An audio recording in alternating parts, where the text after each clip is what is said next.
Estamos agora no segundo módulo do curso Planner Patronos e agora o nosso objetivo vai ser elaborar o seu plano de vida.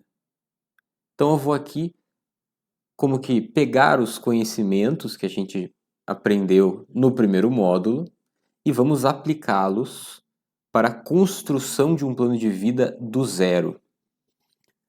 A gente terminou a última aula do primeiro módulo comentando sobre qual que seria a solução para aquele pequeno dilema de como que eu faço com que atitudes, com que ações tão diversas, né, de natureza tão diversa, como que eu faço com que todas estejam voltadas para a vontade de Deus. E ali a gente chegou à conclusão de que o critério para a gente conseguir saber se as ações que a gente está realizando são para Deus é justamente o cumprimento dos nossos deveres. Portanto, aqui nesse segundo módulo, o nosso objetivo vai ser o quê? A gente vai passar por cada um daqueles deveres e observar como que a nossa vida deve se portar a cada um deles, claro, dependendo da sua vocação e de modo que você possa construir um plano de vida que seja seu, propriamente seu. Essa primeira aula aqui, ela não estava no plano principal, né, no plano original aqui do curso, mas eu achei que seria interessante acrescentar, né, sentando aqui para fazer as gravações, justamente para que a gente possa alinhar, né, exatamente qual que é a relação entre cada um desses deveres antes de entrar em cada um deles em particular. Então, para isso, eu vou me utilizar de um pequeno símbolo para que vocês possam me acompanhar dentro dessa estrutura e que vocês consigam se localizar dentro de cada dever, como que ele se localiza dentro dessa estrutura geral que vai ser o nosso plano de vida. Então, a imagem que eu utilizei na terceira aula da jornada ao plano da ordem, que precedeu o lançamento desse curso, foi essa daqui que eu estou mostrando para vocês agora. Vocês estão vendo que ela tem 5 pilares principais, tem alguns ali atrás, mas podem ignorar. Mas ela tem 5 pilares principais que sustentam uma coisa que eu chamei de alicerce ali, que vai ser a base, né? Sustenta uma certa base para um edifício que vai vir em cima. E essa imagem, ela representa aquilo que eu quero que vocês entendam que é a relação entre cada um desses deveres. Por quê? Porque a gente viu ali no finalzinho do último módulo que o alicerce, né, que é essa base que está sendo sustentada por esses 5 pilares, são os nossos deveres de Estado. É isso, né, é justamente esse alicerce que vai definir toda a construção, todo o edifício, que é a vida ordenada que a gente vai construir. Tudo isso vai depender, vai ser contornado, vai ser todo baseado a partir desses deveres de Estado. Só que, por sua vez, esses deveres de Estado, eles não se sustentam sozinhos. Ele precisa de alguns pilares que vão fazer com que ele fique de pé, realmente, com que ele se sustente e possa servir de base para esse edifício. E esses 5 pilares, a gente viu que são aqueles 5 deveres, deveres espirituais, deveres intelectuais, corporais, sociais e apostólicos, conforme a classificação que eu apresentei para vocês na última aula.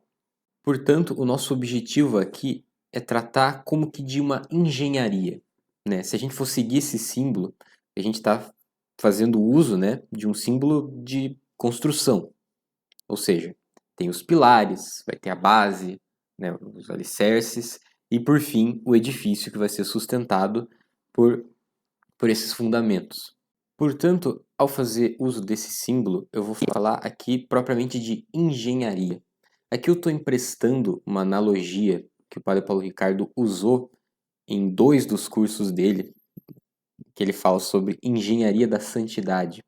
Ele explica no começo daquele curso que ele não vai tratar de arquitetura da santidade. Por quê? A arquitetura pode ser diferente de acordo com cada espiritualidade, de acordo com cada carisma, de acordo com cada pessoa. O estilo vai variar. Só que ali ele estava se preocupando com a engenharia, ou seja, aquilo que, independente de qual vai ser a arquitetura, qual que vai ser o estilo da casa, precisa ter em todas elas. aquela estrutura básica para esse edifício se manter de pé. Estou aqui emprestando um pouco essa analogia, eu também vou tratar não de arquitetura, ou seja, de detalhes, de coisas muito particulares, porque isso você tem que ver na sua própria vida, conforme teu diretor espiritual, e muito disso também vai estar influenciado pelo caminho que você resolveu seguir dentro da igreja, a partir de algum movimento ao qual você está associado, a partir de alguma espiritualidade em que você se baseia, que você baseia toda a sua vida espiritual. Então todas essas coisas, elas vão como que moldar a arquitetura desse edifício que você vai construir. Só que todos esses edifícios, eles vão precisar de uma base, de uma mesma base que está nesses 5 pilares que sustentam a base dos deveres de Estado. Isso vai ter que ter em todos os planos de vida, independente da variação de cada um deles. Os pilares eles estão abaixo dos deveres de Estado, não necessariamente por razões de importância, porque se a gente for pegar o objeto da coisa, quando a gente fala de deveres espirituais, é uma coisa que é a nossa relação com Deus, então parece ser uma coisa que tem que estar em primeiro lugar. Mas não é essa divisão que a gente está usando aqui. Acontece que os nossos deveres espirituais, né, a forma como nós vamos desenvolver o nosso relacionamento com Deus a partir das práticas de piedade, vai depender, querendo ou não, dos nossos deveres de Estado. Ou seja, os nossos deveres de Estado, estando eles voltados para Deus, eles vão definir, em primeiro lugar, o tempo que a gente vai poder dedicar para os exercícios de piedade e também a forma, né, como que a gente vai dedicar a nossa vida para esses exercícios de piedade. Da mesma forma com outros pilares. Você pegar, por exemplo, os deveres intelectuais, que a gente vai ver, eles vão depender, eles vão estar muito subordinados ao teu dever de Estado. Então, se você for professor, por exemplo, né, os seus deveres de Estado são deveres de professor, é evidente que os deveres intelectuais eles têm que estar muito presentes. Só que você vai estar condicionado, né, você vai meio que condicionar os seus deveres intelectuais a focarem bastante no objeto daquilo que você está dando aula. E ainda pegando outros fatores, né? Algumas profissões demandam um cuidado maior com a saúde, seja por questões de ser atleta ou de ser médico, profissões que demandam que você tenha um certo vigor físico para executar quando você trabalha é, com, com a mão na massa mesmo, que você faz trabalhos braçais.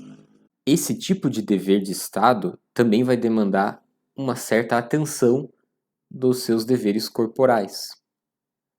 E da mesma forma com os outros deveres sociais, algumas profissões demandam que você tenha um trato maior com os próximos, para ter contatos, para ter relacionamentos.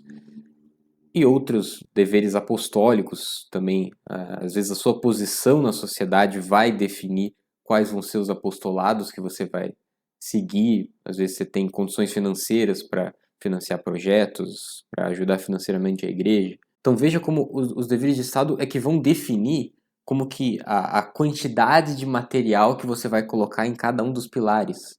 É bem como uma questão de engenharia mesmo. Como que você vai saber? Não, esse pilar aqui ele tem que estar mais forte, ele tem que estar mais robusto, ele tem que ter materiais mais fortes para sustentar, porque aqui vai pesar mais. Então ele precisa estar mais forte. Aqui ele pode estar um pouco mais frouxo, né? Materiais um pouco mais leves. Então é o dever de Estado que vai definir quanto de cada pilar, fazer esse equilíbrio para que você consiga harmonizar todos eles, para que eles possam servir, sustentar o seu dever de Estado. Da mesma forma, os pilares estão abaixo dos deveres de Estado, porque, como eu falei, são eles que sustentam o dever de Estado. Ou seja, se você não tem ao menos um pouco de cada um desses deveres dentro do seu plano de vida, né, se você negligencia um deles, o seu dever de Estado ele vai estar completamente desequilibrado, ele não vai se sustentar. E o seu edifício, né, o edifício que você está construindo, ele vai ter sérios problemas. Então imagine uma vida que você tem ali uma vida espiritual ok, você tem algum cuidado com a saúde, você tem ali uma certa vida social, mas não tem nenhuma preocupação com seus deveres intelectuais. É claro que o seu dever de Estado ele vai ser muito prejudicado, tanto profissionalmente, né, porque você não vai estar aprimorando o seu desempenho profissional, quanto o fato de que você vai ser uma pessoa que não vai se desenvolver humanamente, que você não está se preocupando com conhecer a verdade, né? Então você vai estar muito mais sujeito a... Porque você não vai estar se preocupando com conhecimento da verdade, então você vai estar muito mais sujeito a ser influenciado, a não conseguir tomar as decisões corretas. Então, a falta do pilar dos deveres intelectuais, ele vai te prejudicar toda a tua vida. Da mesma forma, quando você tem deveres intelectuais ok, corporais ok, todos os outros ok, mas não tem o pilar do dever espiritual, aí a sua vida vai carecer de propósito, você vai estar, né, caminhando rumo àquele lugar que vocês todos conhecem. Então, de que adianta uma vida ok, com horários, não sei o que, se você está condenando a sua alma pela eternidade? Portanto, para sustentar esses deveres de Estado, a gente precisa de todos eles e na medida correta. É isso que a gente vai aprender ao longo desse módulo. E para isso, agora sim, a gente vai começar a utilizar esse material do Planner 2024 que você vai receber ou já recebeu na sua casa, dependendo de quando você está assistindo. Isso porque todos os principais cuidados com cada um daqueles deveres, você vai conseguir fazer um planejamento em relação a eles de acordo com os seus deveres de Estado aqui. E aqui eu vou ensinar como que cada tabelinha, cada partezinha desse planner que a gente colocou ali funciona, né? Qual que é o propósito de cada uma das páginas, cada uma das linhas para a construção do seu plano de vida. E aqui, para dar uma pequena introdução já ao Planner, né, para a gente já começar a usá-lo, a gente vai se deparar logo na página 10 com a lista dos deveres, que vai ser como que o fundamento de toda a construção que a gente vai fazer no Planner. Por quê? Aqui a gente vai ver as aulas, né, para cada um desses deveres de Estado, espirituais, intelectuais, corporais, apostólicos e sociais. E tudo que eu for falando ali, você vai começar a reconhecer as classificações que eu já deixei pré-definidas aqui. Então, nos deveres de Estado, eu deixei em branco porque vai depender muito daquilo que você vai aprender na aula dos deveres de Estado e vai reconhecer na tua vida. Mas os deveres espirituais, a gente tem esses 4 tipos que são os que a gente vai ver que são a classificação dos exercícios de piedade. Depois, os deveres intelectuais, já está ali escrito que são os tipos de formação intelectual que você vai ter. E assim por diante. Então, a partir do momento que você for reconhecendo, a ideia dessa página aqui, da lista dos deveres, é você ir colocando as responsabilidades de cada um. Então, por exemplo, deveres de Estado, vou explicar que vai ter as responsabilidades com relação a cada dever. Os deveres espirituais, você vai preencher com as práticas de piedade de acordo com cada classificação. Os deveres intelectuais, você pode colocar os temas de estudo para cada tipo de formação. Os deveres corporais, você vai colocar quais são os cuidados que você vai ter para cada uma dessas: alimentação, dieta, exercícios, academia, natação, etc. Deveres apostólicos, ali você vai colocar somente as atividades apostólicas que você vai realizar de acordo com os tipos de apostolado que você escolheu. E nos deveres sociais ali, você vai preencher eles com os grupos de convivência. Talvez agora você não entenda muito o que eu estou falando, mas à medida que você for assistir às aulas, depois que você terminar, volta aqui para compreender melhor como fazer, como preencher essa lista dos deveres.